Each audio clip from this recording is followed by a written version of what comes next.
Don't get me wrong, the story of the American civil rights movement, which my honourable friend for Northampton South has made reference to, the story of the black civil rights struggle in America is inspirational. It has absolutely incredible figures in. Everyone should learn about it. But it is different to our story. It's important that we don't just constantly import wholesale these ideas from America, like we're the 51st state of America. Our story is quite different. Black people who came to this country came not as slaves, but they came here of their own choice and to work hard, often in quite difficult working class jobs.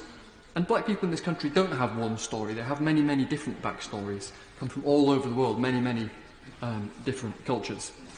And I put down this marker because sometimes I listen to this debate and I something about it just makes me wonder. I hear people talk about decolonising the curriculum, as if the curriculum of Britain's state schools is colonialist or imperialist today. It's maybe a generational thing, but it certainly wasn't when I was at Comprehensive in 1980 Huddersfield. It was a conversation about many of the bad things as well as our country's more positive history. And I worry that it's part of an agenda which is part of identity politics, increasingly not seeing us as a single society, a single people, but of trying to treat people primarily as members of groups. And I worry that there was a head teacher in Sheffield who wrote to all his parents to say that Britain is a society founded on white supremacy and white privilege. Now that is just not true, right? Apartheid South Africa was a society founded on white supremacy. The Confederacy in the US was a society like that. Britain is not that society. It's incredibly damaging to young people, whether Asian or black, to tell them that it is, because it's a lie. And I worried about that again when I was walking down Whitehall with all the graffiti after the BLM protest, and I saw the statue of Churchill that someone had written, "Was a racist" on, right? Let's be clear.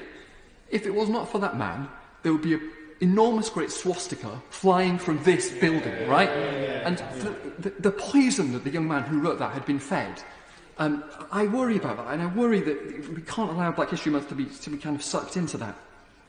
And you don't want this country to be polarised into kind of balkanised small groups, because that would be a future very different from the one that I grew up expecting and hoping for from this country, where we would increasingly not see each other as members of groups. We would increasingly be colour blind.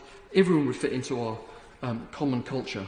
But I worry that the kind of new woke agenda, the identity politics, is telling people that they must be on their guard at all times because Britain is a horrendously racist society, and that people can't assimilate into the society because it's completely different, it's incompatible with them. And I worry that that agenda does more to divide people than to unite them. Britain is a country where there are still problems, right? There is still real racism. People suffer from real racism every day in this country. But it's also a country in which we've made huge progress. Over the last 20 years, for example, the employment rate of black men and women has not just grown, but it's grown faster than the employment rate for white men and women. The gap has been closed. Median earnings in this country are highest for people of Indian backgrounds, lowest for Pakistani and Bangladeshi backgrounds, and black and white people are in the middle. Indian pupils who are on free school meals, on the one hand, are as likely to pass their English and Maths GCSEs as black pupils who are not. That's a troubling statistic. But then again, there's more nuance again.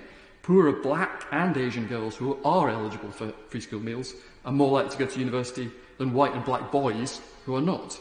So there's nuance in this thing. It's literally not a story about black and white. There are important things we've got to understand in this story.